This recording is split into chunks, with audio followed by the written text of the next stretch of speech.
नमस्कार स्टूडेंट्स। इससे पहले हमने वीडियो में पढ़ा था कि हम किस तरह से जब भी हम कोई क्वेश्चन एयर करते हैं तो हमें किन किन बातों का ध्यान में रखना चाहिए। और आज हम ये पढ़ रहे हैं कि किस तरह के क्वेश्चंस हमें उसके अंदर इन्वॉल्व नहीं करने चाहिए। जो हमारे नेगेटिव सेंस में क्वेश्चंस होते हैं तो उसको इसके अंदर इन्वॉल्व करना सही नहीं होता है।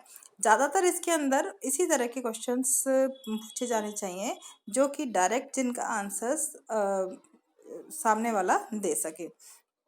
तो ये देखिए, ये जो कुछ क्वेश्चंस हैं इनके एग्जांपल्स इसमें दे रखे हैं। इनको आप जरा अपनी स्टडी कर लें अपने आप। मैंने आपको एक एग्जांपल बता दिया है। तो अब ये देखिए, नेक्स्ट है हमारा the question should not use double negatives. तो डबल नेगेटिव सेंस वाले जो क्वेश्चंस हैं उनको नहीं यूज करना चाहिए। The question starting with wouldn't you और don't you should be avoided. मतलब कि क्या आप ऐसा, आपको ऐसा करना चाहिए, या इस तरह के जो क्वेश्चंस है जस्ट वुडंट से या डोंट से स्टार्ट होते हैं, इस तरह के जो क्वेश्चन है इनको नहीं पूछा जाना चाहिए। As they may lead the based responses, क्योंकि इनको बायस्ड रिस्पॉन्स, इसके अंदर सही आंसर नहीं आता है ना। For example, do you think smoking should be prohibited. तो इस तरह के क्वेश्चंस जो हैं, do you think smoking should be prohibited. अब डोंट यू थिंक स्मोक, क्या आप ऐसा क्यों नहीं सोचते हो कि स्मोकिंग को दूर करना चाहिए, ये गलत है। और आंसर क्वेश्चन कैसा होना चाहिए, do you think smoking should be prohibited. क्या आप सोचते हो कि स्मोकिंग को प्रोहिबिटेड किया जाना चाहिए। इस तरह के क्वेश्चन, मतलब ऊपर वाला जो क्वेश्चन है ये गलत है और नीचे वाला क्वेश्चन है वो राइट क्वेश्चन है। इस तरह के क्वेश्चंस पूछे जाने चाहिए। The question should not be leading question which gives a clue about how the respondent should answer। मतलब कि जो क्वेश्चन है वो लीडिंग क्वेश्चन नहीं होना चाहिए। For example, how do you like the flavour of this high quality T. आप ये हाई क्वालिटी टी का फ्लेवर कैसे लाइक करते हैं, तो ये नहीं पूछना जाना चाहिए। आंसर क्वेश्चन क्या होना चाहिए, how do you like the flavour of this tea. आपको इस टी का फ्लेवर कैसा लगा, है ना। The question should not indicate alternative to the answer. जो इसके अंदर है, क्वेश्चन के अंदर अल्टरनेटिव आंसर्स को भी इंडिकेट नहीं करना चाहिए। Would you like to do job after college और बी हाउसवाइफ। जैसे आपने पूछा किसी से कि आप अपने कॉलेज लाइफ के बाद में आप जॉब करना पसंद करोगे या हाउसवाइफ। नहीं, आपको इसमें क्या इस तरह के क्वेश्चन होने चाहिए, would you like to do a job if possible. क्या आप आफ्टर कॉलेज आप जॉब करना पसंद करोगे।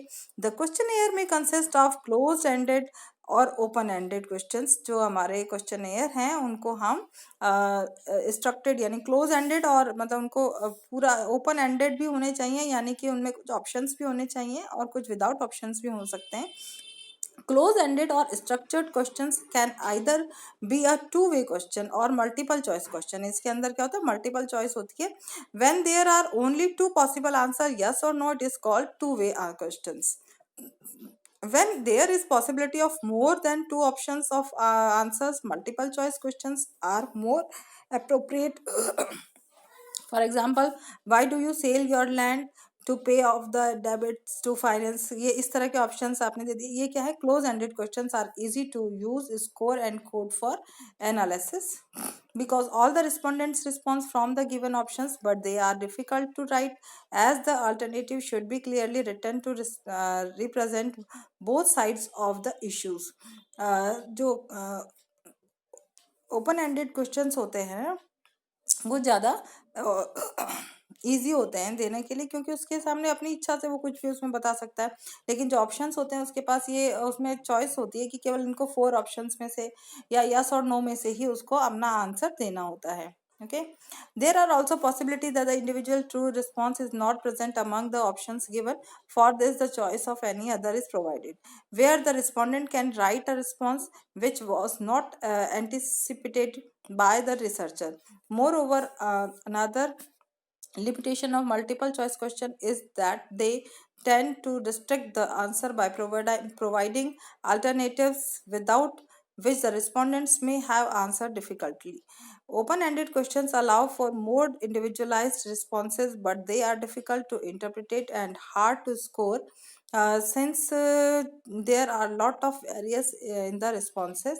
Example, what is your view about globalization? जो ओपन एंडेड क्वेश्चंस होते हैं उनका जो आंसर्स है उनको उनके रिस्पॉन्स को चेक करना बहुत डिफिकल्ट होता है और उससे रिजल्ट निकालना बहुत हार्ड होता है, जबकि कि क्लोज जो क्वेश्चंस होते हैं उनके अंदर ऑप्शंस के थ्रू बहुत जल्दी उनको, हम मल्टीपल चॉइस क्वेश्चंस भी होते हैं, उनके रिस्पोंडेंट को बहुत जल्दी आंसर्स उनसे फाइंड आउट करना ईजी हो जाता है और उससे रिजल्ट भी हमें जल्दी मिल जाता है। तो इस तरह से क्वेश्चंस हमारे ऐसे होने चाहिए जो कि हमारे सर्वे के अकॉर्डिंग बहुत इजी हो। ओके स्टूडेंट्स, आज के वीडियो में इतना ही। Thank you and have a nice day.